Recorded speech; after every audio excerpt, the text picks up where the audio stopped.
Terima kasih kesempatan yang telah diberikan kepada saya untuk mempresentasikan proposal penelitian saya dengan judul Pentingnya Pola Asuh Orang Tua dalam Membentuk Kecerdasan Emosional Siswa di SMA Negeri 1 Gunung Sitoli. Namun terlebih dahulu, izinkan saya memperkenalkan diri.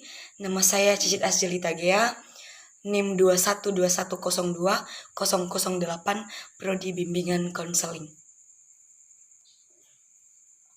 Nah, mengapa saya dapat mengangkat judul ini? Karena judul ini merupakan sangat berkesan buat saya mengangkat judul ini. Buat kedepannya juga saya menyusun skripsi dan akan saya angkat judul ini menjadi judul penelitian saya. Nah, latar belakang dari judul ini atau latar belakang masalahnya yaitu pola asuh ini merupakan prinsip parental control, yakni bagaimana orang tua mengontrol dan membimbing, mendampingi anak-anaknya untuk melaksanakan tugas-tugas perkembangannya menuju pada proses-proses pada pendewasaan.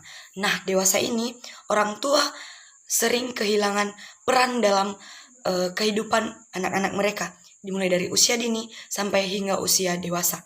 Nah, pola asuh ini juga dapat dijadikan pedoman orang tua buat mendidik anak mereka.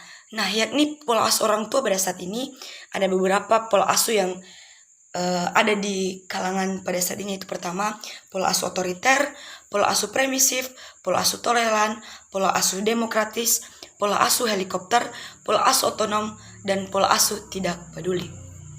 Nah, sekian dari beberapa pemaparan tentang pola asuh.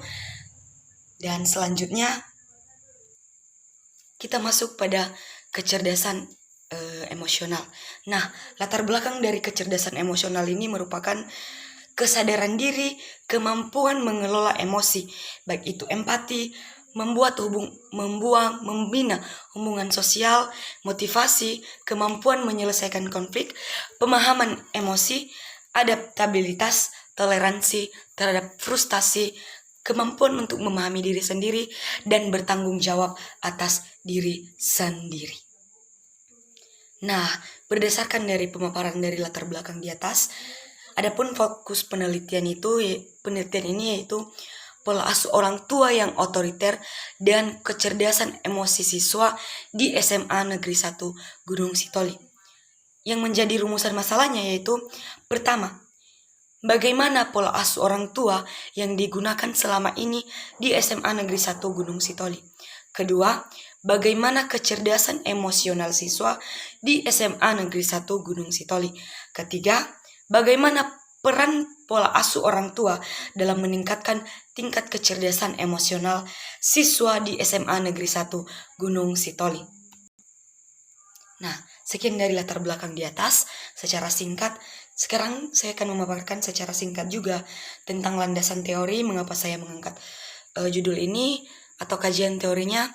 Nah, pertama saya akan membahas satu persatu yaitu konsep pola asuh. Nah, saya akan menjelaskan sedikit tentang pemaparan pola asuh. Pola asuh ini terdiri dari dua kata yakni yaitu pertama, pola dan asuh. Menurut Kamus Besar Bahasa Indonesia, pola berarti corak, model sistem, cara kerja, bentuk atau struktur yang tetap, sedangkan asuh adalah menjaga atau merawat dan mendidik anak kecil, membimbing atau membantu melatih dan sebagainya, dan memimpin, mempelajari, dan menyelenggarakan satu badan atau lembaga. Jadi, pola asuh ini merupakan interaksi antara orang tua dan anak, yaitu bagaimana cara, sikap, atau perilaku orang tua saat berinteraksi dengan anak, termasuk cara penerapan aturan, mengajarkan nilai atau norma, memberikan perhatian dan kasih sayang, serta menunjukkan sikap dan perilaku baik sehingga dijadikan panutan atau contoh bagi anaknya. Nah, pola asuh juga dibagi berbagai macam, yaitu pertama, autoritatif atau yang disebut dengan pola asuh orang tua yang tinggi tuntutan dan tanggapan.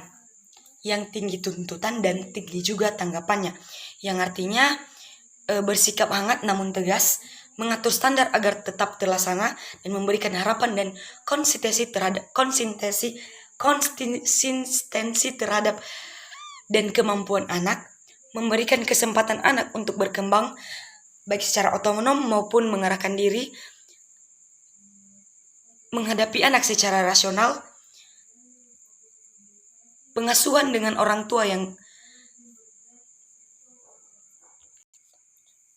keduanya yaitu indulgen, yaitu pengasuhan dengan orang tua yang rendah pada tuntutan namun tinggi tanggapan, yang artinya atau yang menjadi cirinya yaitu pertama, sangat menerima anaknya dan lebih pasif dalam persoalan disiplin. Kedua atau berikutnya yaitu sangat sedikit menuntut anak-anaknya. Berikutnya, memberikan kebebasan kepada anaknya untuk bertindak tanpa batasan dan lebih senang menanggapi diri mereka sebagai pusat bagi anak-anak, tidak peduli anaknya menganggap atau tidak. Nah, yang ketiga yaitu authoritarian, yang artinya pengasuhan dengan orang tua yang tinggi tuntutan namun rendah tanggapan. Yang menjadi ciri-cirinya yaitu pertama, memberikan nilai tinggi pada kepatuhan dan dipenuhi permintaannya. Berikutnya, cenderung lebih suka menghukum, bersifat absolut dan penuh disiplin. Berikutnya, orang tua meminta anak harus menerima segala sesuatu tanpa pertanyaan. Berikutnya juga, aturan dan standar yang ditetapkan diberikan orang tua dan mereka tidak mendorong tingkah laku anak secara bebas membatasi anak. Nah, demikianlah dari beberapa konsep pola asuh orang tua yang ada pada saat ini.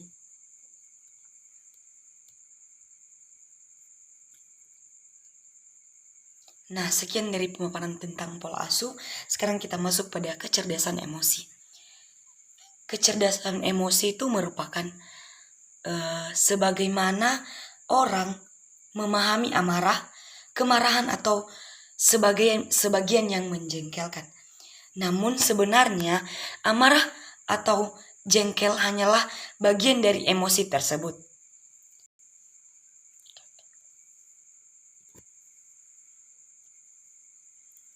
Dan emosi juga merupakan suatu respon terhadap suatu perangsangan yang disebabkan perubahan fisiologis yang disertai perasaan yang kuat dan biasanya mengandung kemungkinan untuk meletus. Ya, jadi respon demikian terjadi baik terhadap perangsangan eksternal maupun internal. Jadi, kecerdasan emosional adalah kemampuan seseorang untuk mengendalikan emosi dirinya sendiri dan orang lain, membedakan satu emosi dengan yang lain, dan menggunakan informasi tersebut untuk menuntun proses berpikir serta perilaku seseorang. Nah, dapat disimpulkan bahwa kecerdasan emosi ini merupakan bagaimana kita mengelola perasaan kita sendiri untuk memotivasi diri sendiri dan bertahan menghadapi frustasi, mengendalikan dorongan hati, dan tidak melebih-lebihkan kesenangan, mengatur suasana hati, menjaga agar beban stres tidak melumpuhkan kemampuan kita untuk melakukan sesuatu hal. Jadi pola asuh dan kecerdasan emosi itu merupakan suatu rangkaian yang sama, tidak bisa dipisahkan. Ketika orang tua tidak berhasil memenuhi pola asuh yang baik terhadap anaknya, otomatis emosi terhadap anak tersebut tidak akan terpenuhi dan emosinya tidak dapat terkontrol. Nah, maka pentingnya suatu peran orang tua dalam menuntaskan kecerdasan emosional siswa untuk mereka lepas dari prokrastinasi, kebiasaan-kebiasaan mereka yang buruk, serta kelalaian dan juga etika moral yang ada pada generasi-generasi milenial sekarang, terutama di SMA Negeri 1 Gunung Sitoli. Sekarang saya masuk pada metode penelitian. Nah, pada bagian pertama yaitu pendekatan penelitian. Pendekatan penelitian ini atau pendekatan penelitian saya ini menggunakan pendekatan kualitatif.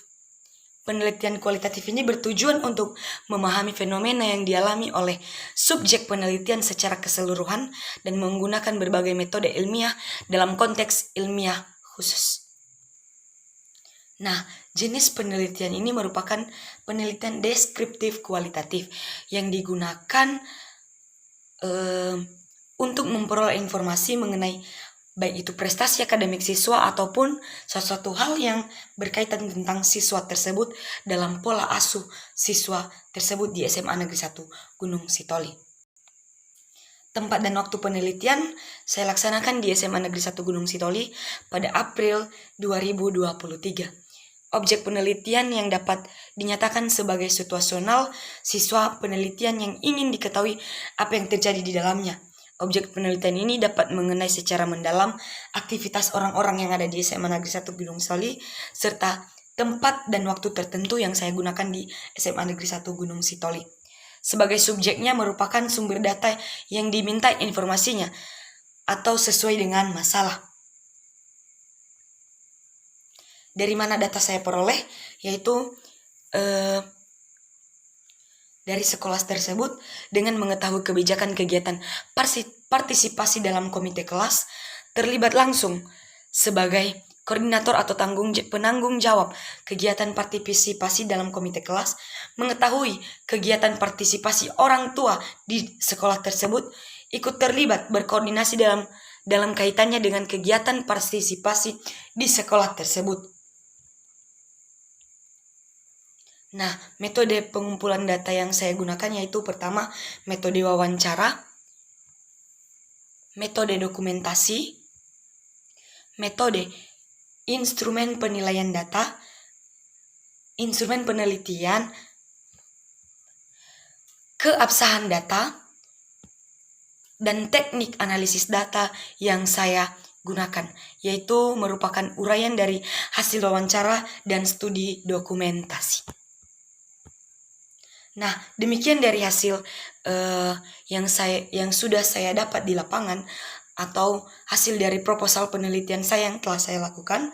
Semoga proposal ini atau proposal penelitian ini berguna kepada saya dalam melakukan tindak lanjut untuk skripsi saya ke depan. Saya juga berterima kasih kepada dosen pembimbing atau pengampu mata kuliah metodologi penelitian telah mengajari kami sepenuhnya dalam mencari tahu tentang apapun yang kami minta di lapangan dan sangat-sangat membantu kami dalam mencari tahu informasi apapun yang kami butuhkan. Untuk itu, sekian dari hasil presentasi saya. Saya minta maaf dalam segi penyampaian saya masih banyak yang kurang dan saya masih terbata-bata, dan dalam sisi materi saya masih banyak kekurangan. Demikian yang dapat saya sampaikan. Atas perhatian saya ucapkan terima kasih. Ya ahow.